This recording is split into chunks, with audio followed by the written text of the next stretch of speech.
Friends नमस्कार, मैं doctor Devendra. आप सभी लोग हमारे यूट्यूब चैनल पे स्वागत है। Friends welcome. अभी मैं आपको बताऊंगा कि how to improve appetite in child या how to improve loss of appetite in child. कहने का मतलब कि बच्चों में अगर भूख की कमी हो जाती है, भूख नहीं लगती है, और उसको कैसे इम्प्रूवमेंट किया जाए, किस कारण से भूख नहीं लगती, कॉज क्या होते हैं, उसके सिम्टम्स क्या होते हैं। और ये जो बच्चे 2 से 6 वर्ष के हैं, इन्हीं के बारे में हम लोग डिस्कस करेंगे। क्योंकि पेरेंट्स बहुत ही केयर, कोई भी पेरेंट्स हो, अमीर हो गरीब हो, कोई भी XYZ, तो वो अपने बच्चों का बहुत क्या केयर करता है। और अगर बच्चे खाना नहीं खाते हैं समय पे, या किसी वजह से उनका वेट कम हो जाता है, या फिर बच्चे बता नहीं पाते हैं बिल्कुल कि आखिर में प्रॉब्लम क्या है, गार्जियन भी नहीं समझ पाता है कि बच्चों को प्रॉब्लम हुई क्या, क्यों नहीं खा रहा है, लॉस ऑफ वेट लगातार होता जा रहा है, तो बहुत चिंतित हो जाते हैं। होना भी चाहिए, जिससे कि अगर केयर नहीं करेंगे तो फिर बच्चे बेकार हो जाएंगे। तो इसकी वजह क्या है असली, इसको कैसे ठीक किया जाए, ये सारा कुछ हम डिस्कस करेंगे इस वीडियो में। तो आप लोग इस वीडियो को पूरा देखें, और जो भी नए दर्शक हैं या फिर पेशेंट हैं या फिर जो भी नए लोग वीडियो को देख रहे हैं, प्लीज़ सब्सक्राइब कर दें, बेल को प्रेस कर दें, ताकि आने वाले सभी वीडियोस आपको मिल सकें। और इससे आप लोगों का ज्ञान इम्प्रूवमेंट होगा, जिससे अपने बच्चों का, अपने परिवार का और भी लोगों को बता सकते हैं कि हाँ ये चीज़ ऐसा कर लो, ये दवा ले लो, तो आपको बहुत ज़्यादा फ़ायदा होगा। तो हम अब वीडियो स्टार्ट करते हैं, टॉपिक पे डिस्कशन करते हैं। तो जो छोटे बच्चे होते हैं उनमें लॉस ऑफ एपेटाइट हो जाता है, मीन्स भूख नहीं लगती है। उसका कारण क्या हो सकता है, तो हम सबसे पहले आपको कॉज बताएंगे कि बच्चों में भूख नहीं लगती है। उसका पहला काज होता है गैस्ट्रोएंटेराइटिस, मतलब एक तरह का इन्फेक्शन हो जाता है। दूसरा हो गया आपके वॉर्म्स, जो टेपवॉर्म, पिनवॉर्म, एंट्रोबियस, ये भी इन्फेक्टेड कर देते, तो भी उनको भूख नहीं लगती है। तीसरा कारण हो सकता है कि हल्का उनको खांसी जुकाम फीवर हो रही है, तो उसमें भी भूख गायब हो जाती है। और चौथा कारण है कि उनको डिसेंट्री हो गई, पीएसिस हो गई है, या फिर इस टाइप की और भी बहुत सारी छोटी छोटी दिक्कतें होती हैं जो उनको बच्चों को लग जाती है, फिर वो बता नहीं पाते हैं और आप समझ भी नहीं पाते हैं। इसलिए आपको तुरंत डॉक्टर के पास जाना चाहिए। फ्रेंड, बच्चों का जो खाना होता है, जो मतलब फूड्स होता है, वो प्रॉपर वे में गुड क्वालिटी का होना चाहिए, पुअर नहीं होना चाहिए। उनकी हाइजीन प्रॉपर मेंटेन होनी चाहिए, और जो डाइट हो वो वीक नहीं होनी चाहिए। कहने का मतलब कि बैलेंस डाइट होनी चाहिए। ये सारी नॉलेज आप इस चैनल पे ले सकते हैं। मैंने प्रॉपर डाइट के बारे में भी बताया है, कैसे क्या खाना है, क्या पीना है, सब कुछ डिटेल में है, तो आप इससे जानकारी ले सकते हैं। अब जब ये सारी कॉज हो, मतलब इस कॉज की वजह से बच्चों में ये प्रॉब्लम आएगी, तो आप समझोगे कैसे, क्योंकि बच्चा तो आपको बता नहीं पाएगा। तो आपको कुछ सिम्टम्स मैं आपको बता रहा हूँ, ये सिम्टम बच्चों में आएंगे। जैसे क्रैम्प होगा उसके पेट में, और हैवीनेस हो जाएगा, फ्लैटस होगा, उसका पेट फूल सकता है, पेट में पेन होगा, ब्लड के थ्रू ब्लड आएगा लैटिन के थ्रू, या उसको ग्रीन कलर की लैटिन आएगी, या फिर बहुत ज़्यादा पानी जैसा पेट बह जाएगा। तो ये सारे इसके सिम्टम्स आएंगे।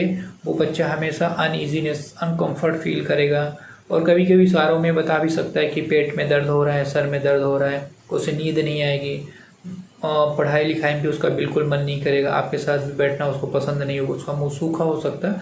तो ये सारे फीचर्स ये आ सकते हैं। और धीरे धीरे उसका जो फेस का ग्लो होगा वो भी ख़त्म होता जाएगा, पतला दुबला होता जाएगा।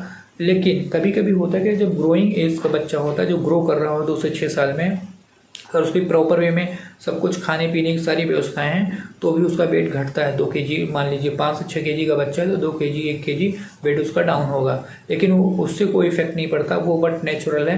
क्योंकि जब ग्रोथ करेगा, जब बच्चा बड़ा होगा, तो उसका वेट घटना स्वाभाविक सी बात है, क्योंकि जो स्टोर फूड है वो बॉडी में एब्जॉर्ब हो जाता है, जिसकी वजह से उसकी प्रॉपर वे में ग्रोथ होती है। बट वो ऐसे बच्चे जिनकी पुअर फूड क्वालिटी है, या फिर इनएडिक्वेट है, मतलब सफिशिएंट मात्रा में खाने की व्यवस्था नहीं है, तो उन बच्चों में ऐसा देखा गया है कि और उनकी जो लॉस ऑफ एपेटाइट होती है वो दिक्कत कर सकती है। और इसके साथ ही साथ आपको जैसे छोटे बच्चे हैं तो उनको प्रोटीन की मात्रा ज़्यादा खिलाना चाहिए। अब प्रोटीन मिलता किसमें, आप लोग क्या करेंगे, फट से बाहर से जाएंगे सिंथेटिक प्रोटीन ला के खिलाना शुरू कर देंगे, वो गलत है, क्योंकि उससे बच्चे का डेवलपमेंट सही नहीं होगा, उसके जो ऑर्गन होंगे उतने अच्छे नहीं होंगे जितना नेचुरल प्रोटीन। अब नेचुरल प्रोटीन मिलता किसमें, वेजिटेरियन में मिलता है, नॉन वेज में मिलता है। ये सारा कुछ हमने इसी वीडियो में, मतलब इसी चैनल पे वीडियो के माध्यम से समझा चुके हैं, तो आप उसे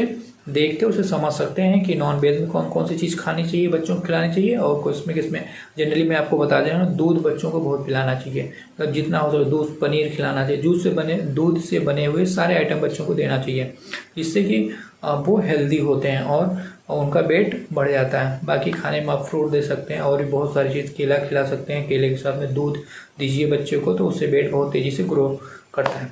तो ये सारी बातें रहीं, और ये भूख भी इससे वापस आ जाएगी। अब इसके बाद अगर आपके बच्चा खाने में बिल्कुल मन नहीं लगता है, ये सारी प्रॉब्लम है, तो उसे आपको मैं एक दवा बताऊंगा, उसके साथ में आपको 3-3 गोली कैसे उसके डोजेज होंगे ये भी हम आपको डिस्कस करेंगे।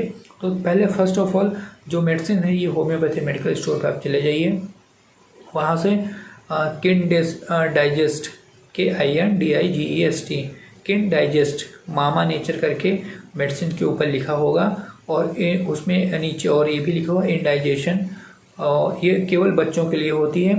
एज इसका होगा जो 2 से 6 ईयर के बच्चे होंगे उन्हीं को देना है। इसकी डोजेस मैं बता रहा हूँ आपको। जैसे आपके 2 से 3 साल का बच्चा है या 2 से 4 साल का बच्चा है, तो 3 गोली उसमें से ग्लोब्यूल होंगे, छोटे छोटे मीठी मीठी गोलियाँ होती हैं, तो उसको 3 से 4 ग्लोब्यूल सुबह दोपहर शाम 3 मीटिंग में देंगे TDS में। अगर 4 साल से बड़ा बच्चा है तो उसे आप 6 ग्लोब्यूल्स सुबह दोपहर शाम में दे सकते हैं। और इसमें अगर आप ज़्यादा भी आपका बच्चा दवा खा लेता है, कम भी खाता है, तो इससे कोई इफेक्ट नहीं पड़ता, कम ना हो, लेकिन ये कि जितना मैं बता रहा हूँ उतना हो। 2-4 गोली ज़्यादा भी खा ले तो कोई इशू नहीं है, क्योंकि कोई वैसी दवा नहीं जो आपको साइड इफेक्ट है, कोई प्रॉब्लम क्रिएट करेगी। ये आप 15 दिन तक खिलाइए। आई होप बच्चा आपका एकदम ठीक हो जाएगा, उसको भूख लगेगी, आपकी पसंद से खाना भी खाएगा, वो अपनी भी पसंद से खाना खाएगा, आप जो खिलाना चाहेंगे वो खाएगा, और वो खाना डाइजेस्ट होगा। और ये जो मेडिसिन है, इसका जो कंपोजिशन है उसको मैं आपको बता रहा हूँ। आर्सेनिक एल्बम 6 में है, क्रोटम टिक 6 में है। इसके साथ में तीसरा कंपोजिशन जो है फ्रेंड्स, वो ओको बाका 4X में है, वेरेटम अल्वा 12X और बेलाडोना 6X। तो ये कंपोजिशन ऑफ मेडिसिन हैं। और ये जो मेडिसिन का नाम है, एक बार आप फ्रेंड्स फिर से जान लीजिए, मामा नेचर के नाम से छोटी सी दवा आती है। होम्योपैथिक में छोटे छोटे ग्लोब्यूल होते हैं सफ़ेद, और इसका जो नाम होता है मामा नेचर किन डाइजेस्ट, और इंडाइजेशन के लिए बच्चों में आता है। किसी भी होम्योपैथिक मेडिकल स्टोर में जाएंगे WSI की आती है फ्रेंड्स, तो इसे लेके आप 3-3 गोली और सुबह दोपहर शाम 2 से 4 वर्ष के बच्चों के लिए गोली, बाकी 4 से सुबह तो 6 वर्ष के बच्चे हैं उनको 4 वर्ष 6 गोली के लिए सुबह दोपहर शाम आप दीजिए। बाकी खाने में दूध, फ्रूट 6 गोली, और साथ में प्रॉपर नींद दीजिए। और साथ में प्रयास ही करिए कि बच्चा अगर आपका थोड़ा सा 4 साल के ऊपर हो गया है तो पढ़ाई का स्ट्रेस उसको बहुत मत दीजिए, क्योंकि बहुत ज़्यादा उसको स्ट्रेस देंगे तो उसकी वजह से वो डिस्टर्ब हो जाता है। उसको खेल खेल में पढ़ाइए, और बाकी उससे फ्रेंडली रहिए, और उसको थोड़ा सा एक्सरसाइज कराइए, दौड़ाइए कूदाइए, जिससे कि उसका डाइजेशन और डेवलप हो और बढ़े। एक्सरसाइज को अच्छा लगा हो, दौड़ाइए, उसे प्लीज़ उसका डाइजेशन और सब्सक्राइब कर दें, शेयर कर दें, लाइक कर दें, और बेल को प्रेस कर दें, ताकि आने वाली सभी वीडियो आपको मिल सकें। शेयर कर दें, लाइक कर दें, और बेल को प्रेस कर दें।